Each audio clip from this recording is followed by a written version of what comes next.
All right, everybody. Welcome to your favorite weekend installment of people who hate sports. And that's an awful. I shouldn't say that. I should just stop. Let me just stop. Stop saying it. But now it's sort of your thing.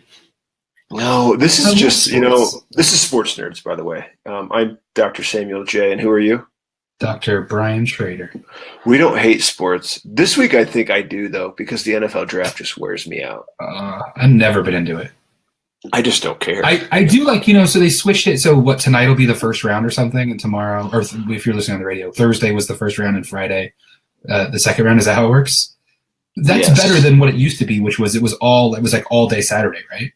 Yeah, typically. So you used to see like the first 10, the first 10 picks or the first round or whatever were happening in the morning. Am I remembering that right? I think they started. No, that sounds right. They would start kind of mid-morning. And it wasn't prime time. Like switching it to prime time, I'll tune in and be like, who did the Raiders pick or something like that. But I don't care who goes number one overall. It's really just not that interesting of TV. No. And I think there was an interesting article I read with the exception of, I know I'm interrupting, with the exception of watching people get sad, and this is going to sound mean-spirited, but like the Johnny Manziel stuff, like that was pretty fun.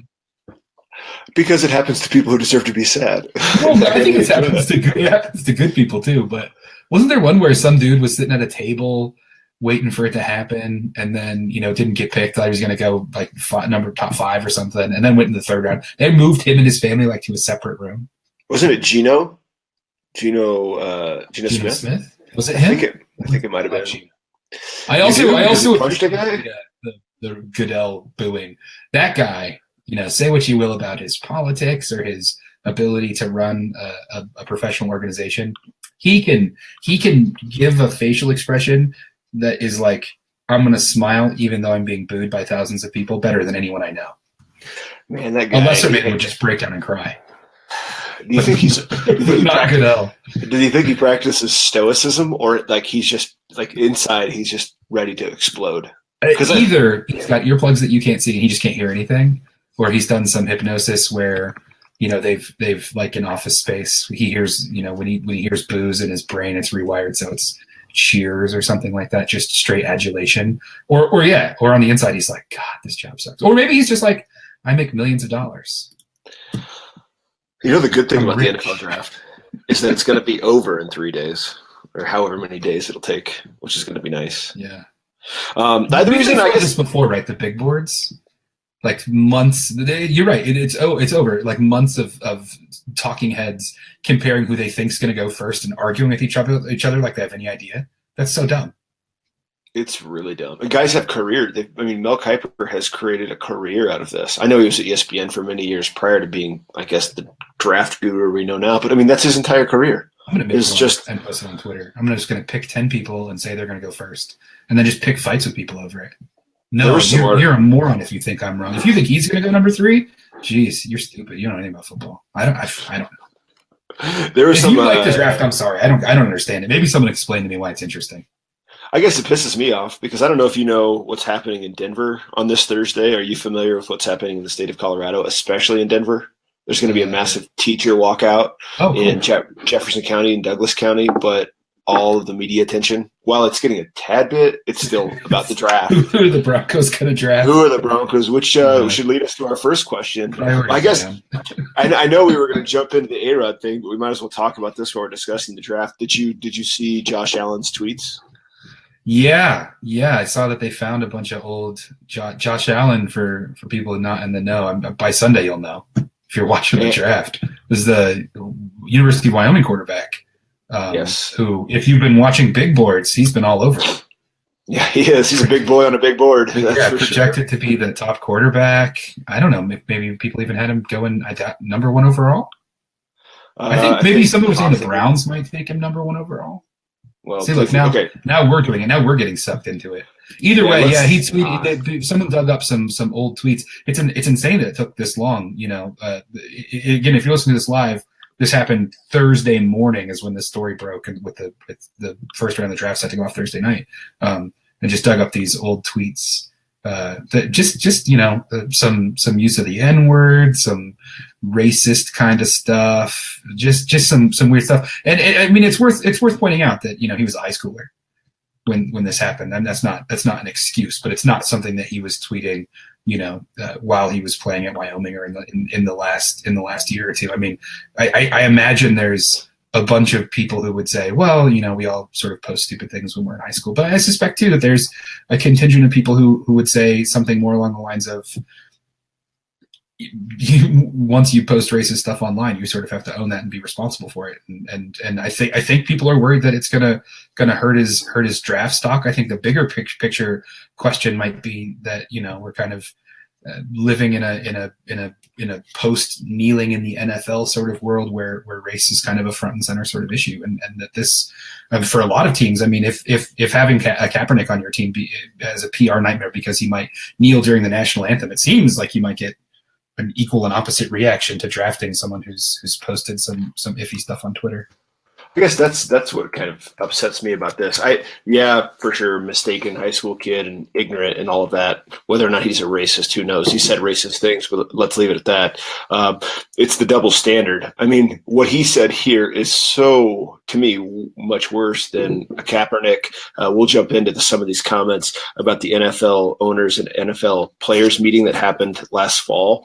But I guess it's just to me, it's so hypocritical. It's just so stupid. And of course, or remember Laramie Tunzel, the guy from. You're making up names. Laramie Tunzel?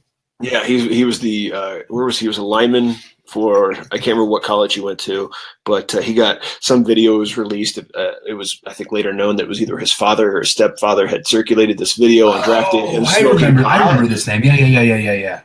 Like that got more media attention and more, oh my God, that's terrible, than this Josh Allen thing. Because we just go, oh, he's just some hick from Wyoming. It's just, oh gosh.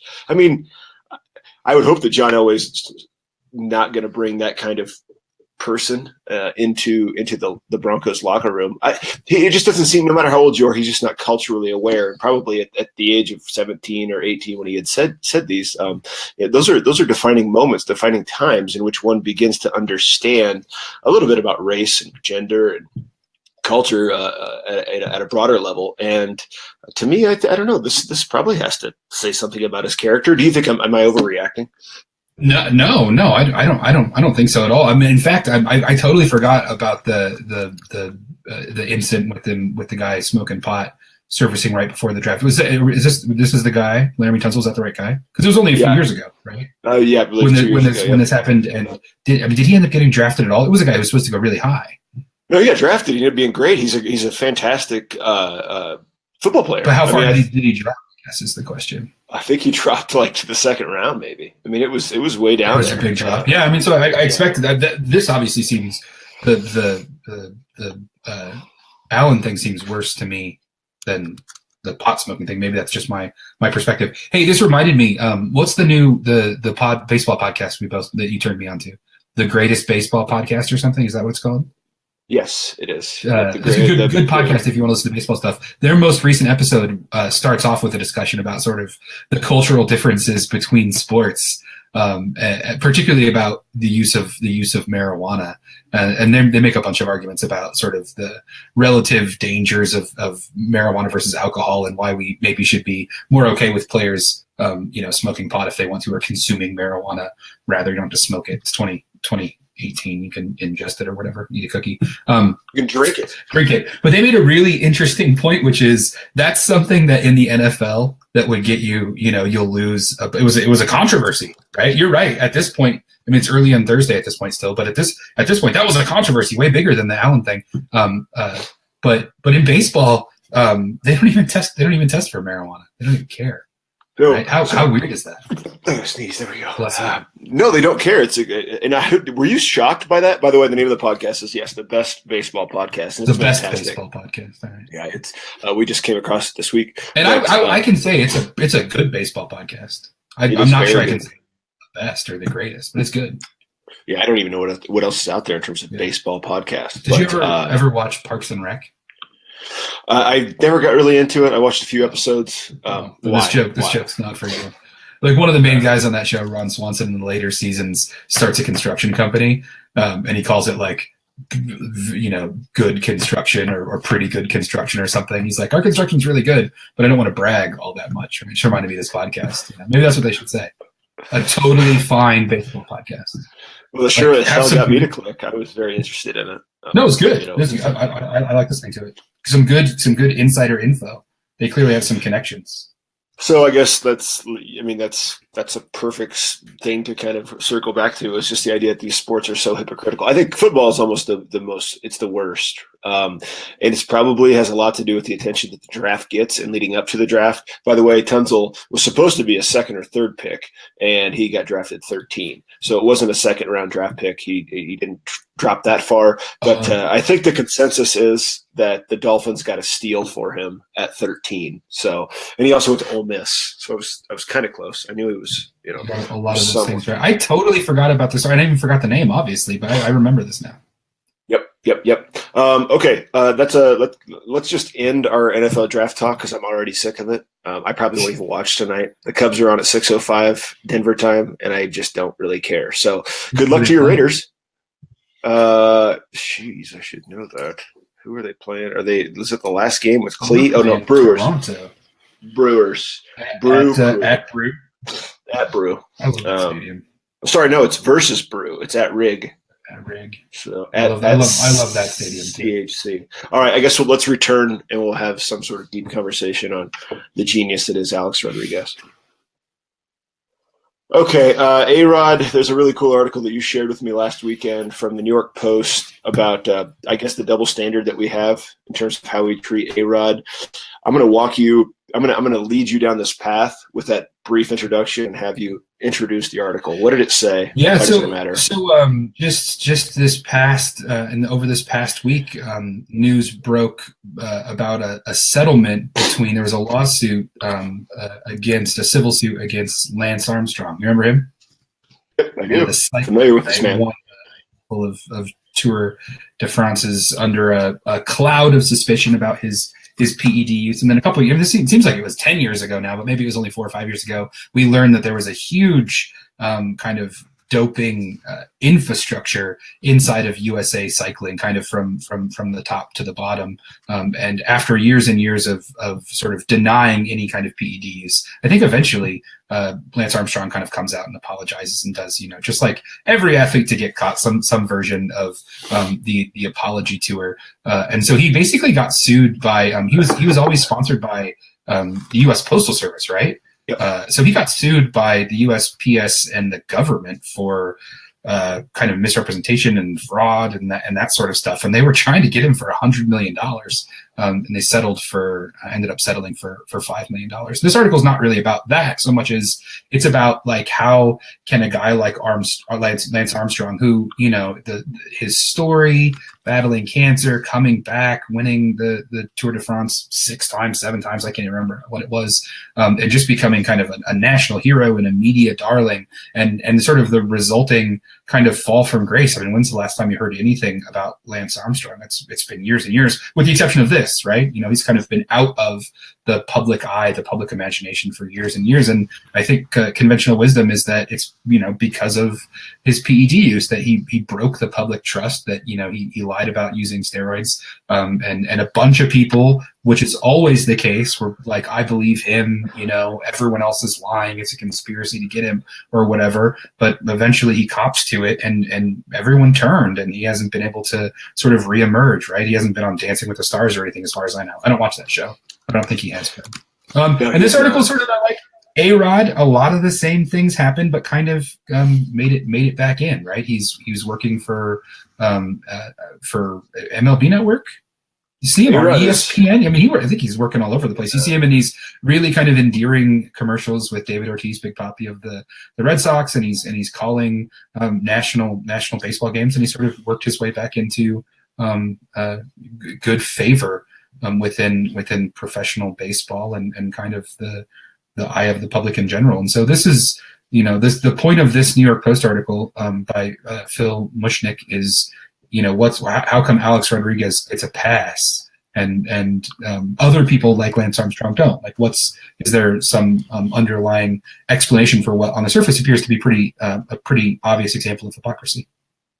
So I think that's a good part of the entire article there by Mushnick, is that A-Rod has been able to weather the storm throughout his career. Like it's come back over and over again that he is a cheater and he used performance enhancing drugs. Right? He got caught twice, but like the Yankees brought him back at the back end of his career in order to.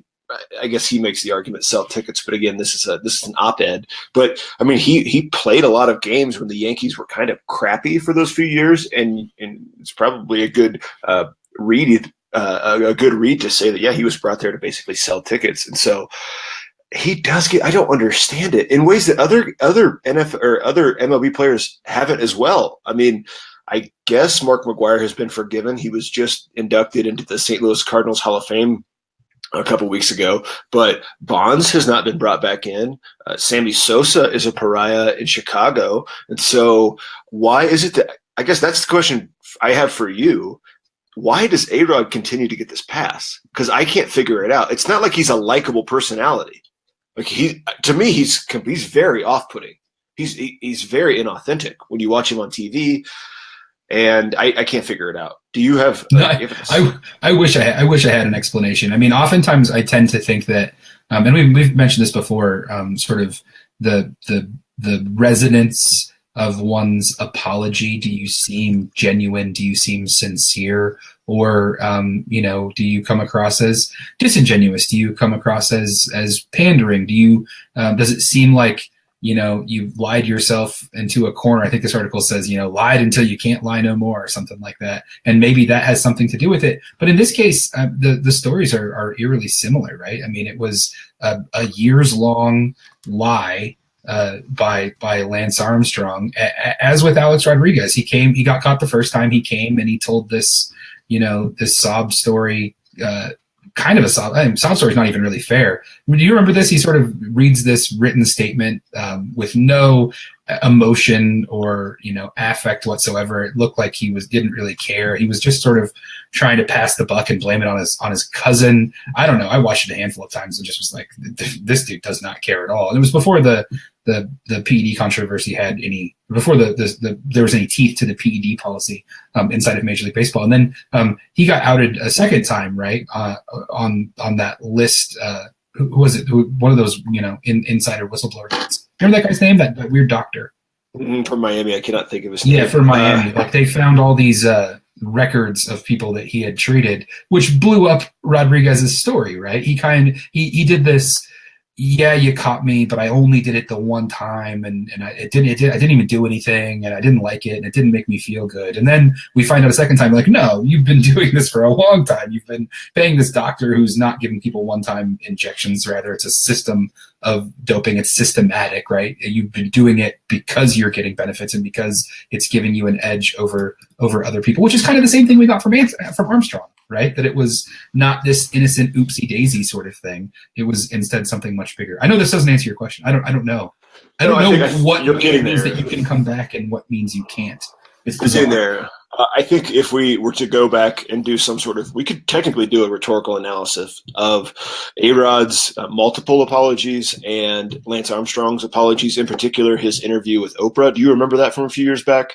I didn't see that. No. Okay. I mean, there's definitely a methodology that we could deploy in order to get the answer that we're looking for. And I think a lot of it has to do with the feelings that the empathy or the emotions that we're able to consume when we watch A-Rod as opposed to watching Lance Armstrong. A-Rod maybe comes across a little bit more open. I would say almost foolish, if that makes sense. He's I don't want to say ignorant, but he's almost clownish. I would go that far, and that may play a part in race. May play a part in that in a very negative way. I'm not saying that's acceptable, but I think that could be it. It's almost like he was aloof, like a endearing aloofness or naivete, right? Yeah, naive. Whereas Lance Armstrong, in his apology, but also this interview that he did with Oprah, is just so arrogant and he's so not likable. And it's very, he just turns you off when you watch it. And I'm guessing that those apologies, they're probably appealing 100% to our emotions and our emotional dispositions more so than they are maybe our logical necessities the things that we need to hear in terms of evidence and claims and arguments to forgive people. And maybe A-Rod's just better at that, right? Maybe I wouldn't say he's a jovial character because he's kind of a turd. I mean, I don't think he's fantastic as a commentator. I don't really know what he brings to TV that somebody else couldn't. But I would certainly say that in comparison to Lance Armstrong, he's a little bit more likable character, maybe a little bit more sympathetic. Is that part of the problem, do you think, though? Because this may be a simplistic argument to make, but A-Rod was a divisive figure in the first place, right? People already didn't like him for a lot of reasons, for switching teams a bunch of times, for playing for the Yankees, for his on-field stuff, slapping the baseball out of the hand, that sort of stuff. Whereas, like I mentioned before, there's something about Lance Armstrong that's like, it was the first rubber support bracelet was the Live Strong bracelet, right? It was the narrative about Lance Armstrong had all this other stuff, the overcoming cancer stuff, the explanation for his success was in large part how hard he worked to kind of overcome the physical symptoms of his treatment for cancer and that sort of stuff. He was bigger than sports, right? I mean, do you remember he was in Dodgeball? He showed up in movies, he showed up on TV, he was on, he was all over the place. Like I think because he was so held in such high esteem, he had way farther to fall. And so the damage he did was kind of irreparable. I don't know. Do you buy that argument? So for you, it's all about, I guess, perspective or there's a comparative analysis, because I've heard the same argument being made about Trump versus Obama versus any previous president. Because and even actually the comparison is between Trump and Bill Clinton versus presidents like George W. Bush and Barack Obama, in that the bar is already set so low for somebody like a Trump or even a Bill Clinton, and I think that's important. He was known to be a philanderer before he even got into the White House. That public opinion is basically low, but when those people get into office, and that's perhaps exactly what you're saying here. I do want to make sure that we wrap up what you want to say about this. So let's take a quick break and we'll come right back. So did you have anything else to add about this conversation with A-Rod? I'm struggling to focus because my brother's trolling us on our Facebook Live feed. I know. He needs to be at work. Work, man. So what we've learned from Jay Schrader is that everybody's just become a banker because you just sit at a computer all day. So thanks, Jay. He says, a dodgeball reference, ? What is this, ESPN the Ocho? I wish we were as good as ESPN the Ocho. All right, so quick shout-out before we pivot to a new story, which would be that the Rockies brought Jenny Kavnar, am I pronouncing that correctly, into the booth for some play-by-play this last week. Yeah, it becomes breaks the gender barrier by calling she's the first female broadcaster to do play-by-play? Yeah. Is that okay. Because the Sunday Night Baseball, why can I never remember her name? Jessica Mendoza. I mean, every time I mention it, she does the color commentary, right? She does. Not the play-by-play. Yes, but not the play-by-play. Yeah, for sure. Play-by-plays, I don't know. That's cool. So if you don't know the difference between those two things, if you go back to Major League, the movie, Bob Uecker is the play-by-play guy, and Monty, the guy who never talks, is the color commentator. Just drinks the Jack Daniels. Now you know. Obscure reference for 500. Yeah, no, but it's an important distinction, right? So a play-by-play person usually, not always, is not, well, maybe always, is not a baseball person, right? Usually it's not a former player. Oh, the play-by-play, yeah, correct. It's a media person. It's a person who, has been on TV or been on radio or has a degree in media. Often a trained sports broadcaster. A trained sports broadcaster. Yeah, exactly. So this is important, right? Like a job that does not necessarily require any experience in baseball. It requires baseball knowledge, but it doesn't require experience. Usually, though, if you follow a major league team, you almost always have like a former player doing the local color commentary. So for the Rockies, if you're in the Denver market, it used to be George Frazier, who was a pitcher for the Yankees, who has one of my favorite records ever, which is he pitched in the World Series in like 1978, and as a reliever got all 4 losses, which is terrible. he only pitched for like 3 innings, but got all 4 losses in that series. But they also have that dude Huey. For the Red Sox, it's Jerry Remy, who played shortstop there for a long time, right? So it's an important difference, right? It's the color person is usually there to offer insight and perspective that's sort of rooted in experience, but it's telling that we're celebrating probably not enough, right? I saw it on Twitter, but I haven't seen a national conversation about it. Jenny Kavanaugh doing this for the Rockies, like any person with a broadcasting background could call play-by-play for any baseball team or football team or any sporting event. So it's awesome that it's happening, but it also, I think, is telling that she's the first, that there's a weird sort of bias in the broadcasting booth for male voices when it's absolutely unnecessary. That's my take. I like it. I dig it. Yeah, I'm fine with that. I'm going to move on. I'm going to pivot because pivot. That's cool. Let's pivot. Okay. Do you want to let's do a quick segment or, a quick few minutes on this Deadspin article on Fox Sports, which I thought was, we obviously love Deadspin more. I don't know if it's for their content or their headlines, but Fox Sports is half-assing the World Cup. And I thought that was just fantastic. And so this story, which came out yesterday by Laura Wagner, is just a summary of what Fox Sports is now doing since the U.S. is no longer going to be competing in the World Cup. And to summarize, and Brian, if you want, you can get into the specifics of it.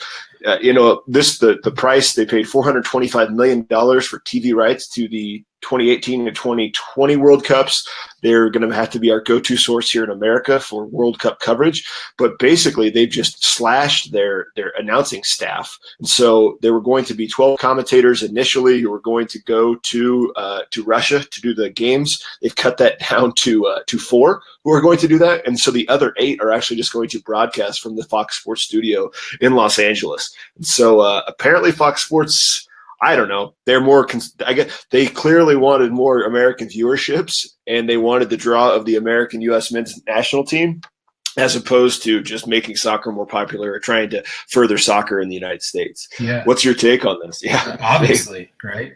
And it's a change from last year. The article that we are referencing, that I'm sure Sam will post up here somewhere, says that when ESPN had the coverage for the World Cup that was in Brazil, we had live commentators every game but 13 in Brazil, and that might have been more of a logistical thing because if you remember, they were playing all over the place. A lot of those teams had really big travels. The U.S. in particular had a big travel schedule, so getting to all of the stadiums and back and forth and getting a team out there for all of them would have been trouble. But all of the games were called from Brazil. Like there was a big war room in Brazil where they had, cool camera angles and lots of information and stuff. So the point this article makes is that it's obviously a better fan experience if you're listening to announcers who are watching the game live, that they have a better sense of the feel of the game. They can see more than just the camera angles or what the camera angles are giving them. And they said they don't even know if these announcers for Fox that are going to be watching the games in California, by the way, more power to them to wake up that early or stay up that late, whichever it is. They don't even know if they're going to get, kind of extra camera feeds or different angles, or if it's basically just going to be them watching it on TV while we're watching it on TV and sort of giving us their take. I imagine there's a huge difference, right? It's not something I've ever consciously paid attention to. I guess I always just assumed that announcers were there at the games when you're hearing games being called. But I see the point as to why you probably would prefer people who are there and sort of know what's going on and maybe have access and can talk to people and have a production crew and all of those different things. And I think whether or not it affects the viewer experience a lot or a little, it does say something about, and this goes back to our last episode about sort of how much do we want soccer to grow in the United States? How much are we dedicated to it? Are we in it for the right reasons? And I think you're right. I think it signals, that Fox is sort of bowing out they rolled the dice, assuming I guess that the U.S. would be there, and that's where they would make the majority of their money. And now they're trying to cut costs as much as possible, so they don't lose a bunch of money. They're probably anticipating lower viewerships for the World Cup overall because the U.S. isn't going to be playing in it. I don't know. Maybe it's a good business decision. It seems the other direction they could go is investing heavily and promoting it a ton and trying to drive viewership and generate interest in the sport generally, as opposed to people just watching Team USA. I'm still going to watch.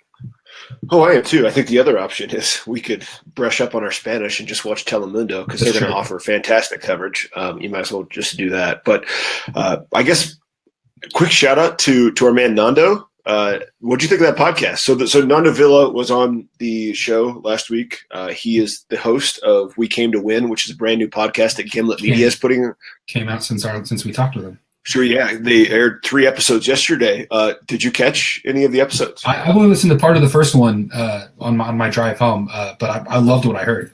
Yeah, it's really good. If you like soccer, but I think I tweeted this yesterday, whether or not you like soccer, it's a fantastic podcast just because it talks about sports and society. And the first episode is about, it gets really deep into hooliganism, which we had talked about last week when we were discussing with Nando in the 80s in England and how there was a massive crowd disturbance or riot, if you want to call it that, at one of the stadiums that is now known as a Premier League kind of team. I believe it was Liverpool.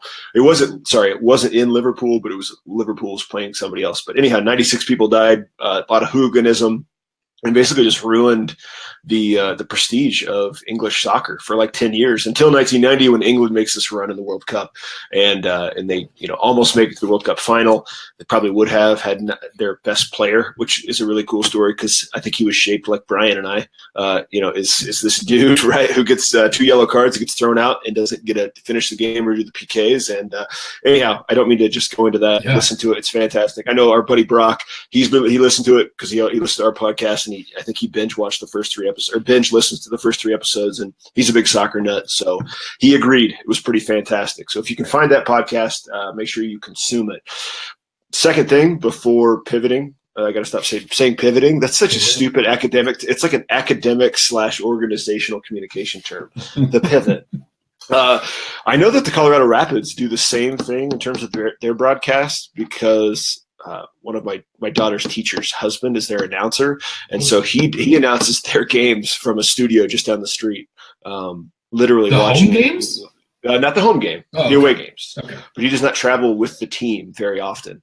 Those are just live. I guess we want to call that voiceovers, I suppose, of live video. So yeah, let me say this though: that the MLS, while it's grown and it's it seems to be here to stay.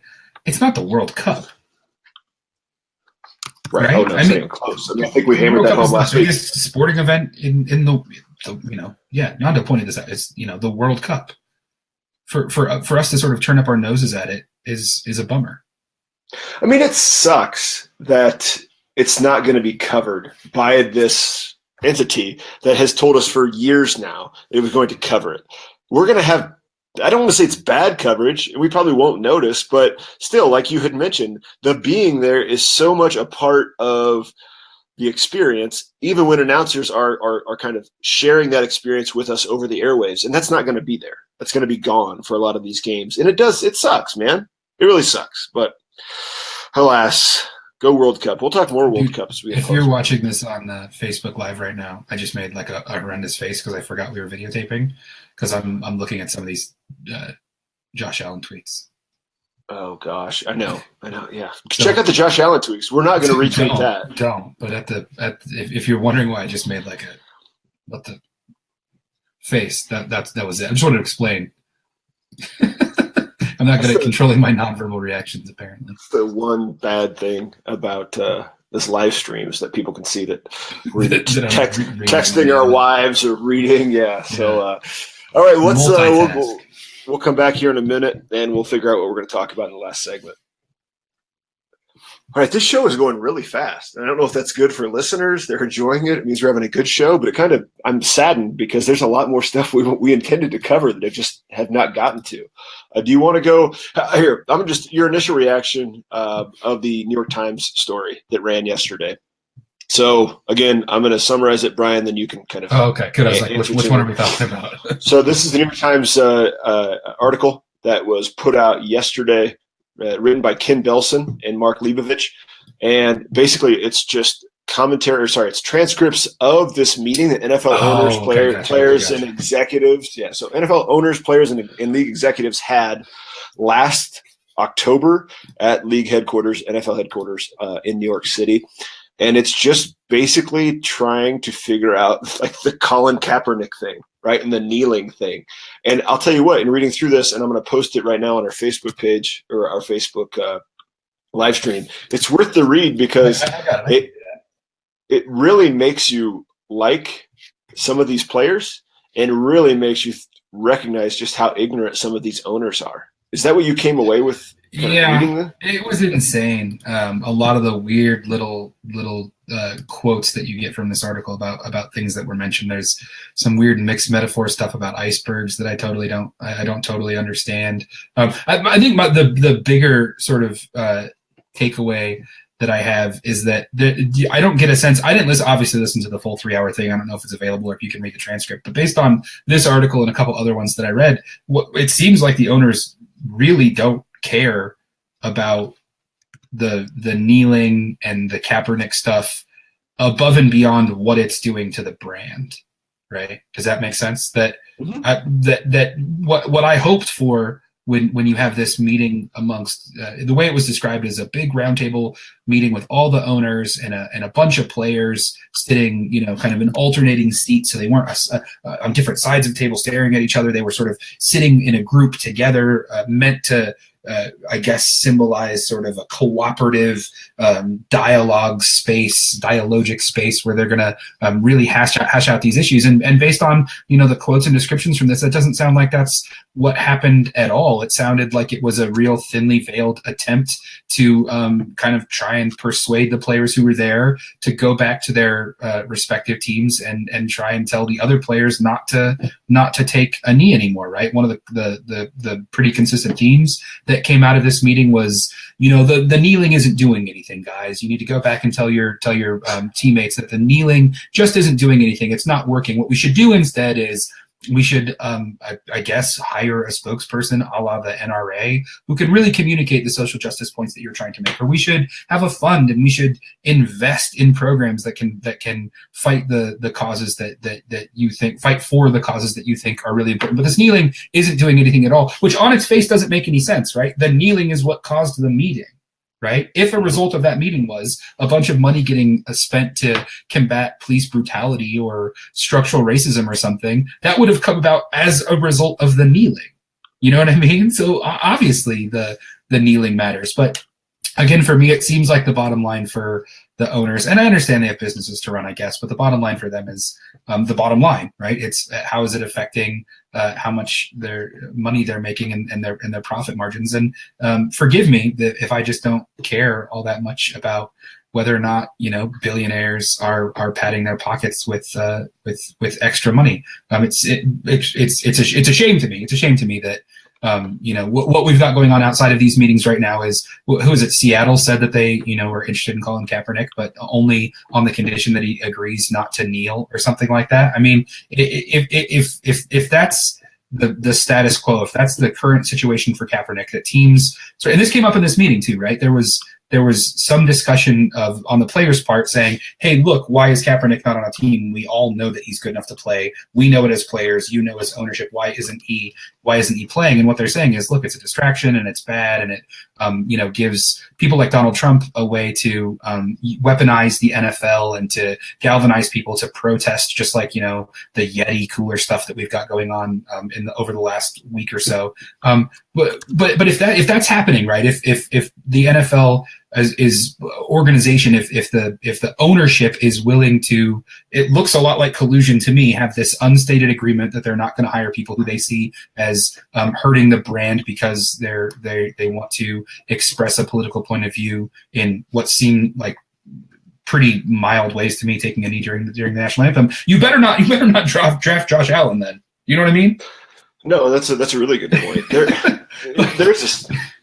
I don't get some of these comments. I was just kind of reading through this stuff. So Chris Long, defensive lineman for the Eagles, had said in the meeting, if he was on a roster, this is talking about Kaepernick, all this negativeness and divisiveness could be turned into a positive. And in response, which is kind of what you had talked about, Eagles owner Jeffrey Lurie said something to the effect of, this isn't about one person. We're all fighting for social justice. It's almost, if we want to use our rhetorical toolkit, right? This is transcendence. This is the ownership basically moving on from a problem without ever acknowledging it. And so I'm just watching your video now while I'm reading this, and you're very, very excited. You were very excited. It's on a delay, yeah. Yeah, it is on a delay. So yeah. Waving my hands about and everything. You were. But I guess we all knew that Houston Texans owner Bob McNair was pretty racist, right? What did he say? He said, "You fellas need to go ask your compadres, fellas. Stop that other business. Let's go out and do something that really produces positive results. We'll help you." And he's the one who had basically said, "Go back to work," right? But even more racist than that. But yeah. Hey, we have 4 minutes left. I do want to get your take on this article on Ichiro, because I found it fascinating. And to me, Ichiro has always been an enigma. He's been this quiet dude who has just produced for all these years, but could have been obviously a superstar. He was a superstar in Japan before he came here, but he's just this article. So sorry, I should go back here. The article is by Wright Thompson, and it's in ESPN the magazine, but you can now find it online. And I'll post a link. It came out several weeks ago. We just haven't discussed it. But Ichiro has basically just given everything up except baseball. Baseball consumes his life. This was crazy. You read it, right? Did you? I read it. I read it. Yeah, it's a long read, but it's a good read. Oh my God, man! He's 44 now. He doesn't want to retire. It's pretty clear when he does retire, he kind of just wants to die, or at least, fade into oblivion. He spends the off season away from his wife, who stays in Seattle. Renting out a whole stadium to rents out a whole stadium. But what was crazy is that he practices with his buddies, who are guys that are the chef at a sushi restaurant that he likes. Yes, which is all really cool, and those parts of the article were interesting, right? They were really interesting insights. There's also some terrible stuff in this article. He doesn't have a relationship with his dad anymore. He characterized the way his dad pressured him and coached him growing up as child abuse. That stuff is terrible. Also, and I'm not that kind of doctor. It's going to be my catchphrase on the show. We're the poor kind of doctors. That's the right kind of doctor. Not that kind of doctor. But some of those descriptions are scary. I mean, they characterize a lot of his stuff as kind of obsessive or compulsive, or again, not that kind of doctor. But a lot of his habits and rituals seem like they're not a lot of fun for him. Right. He goes every day and, does exactly 50 soft toss swings. He does exactly 200, BP swings. It's really kind of something you have to read it to really get a sense of what I'm talking about, but just that he's very ritualistic in his approach to baseball. And you mentioned this before, you alluded to this, right?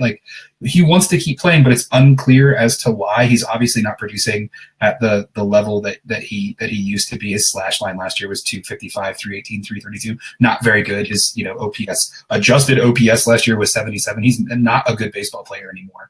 The interesting thing, we saw him play 2, 3, 4 years ago in Atlanta.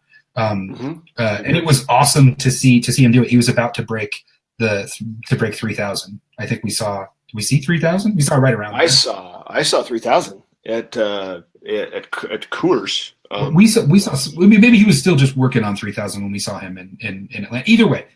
No, it was the same year. Because he was playing for the Marlins. Yeah, I remember you were like, should I go to that game? And you went to that game by yourself. That's true. Sorry. And aside. Anyways, my point is this: he's probably a Hall of Famer. right?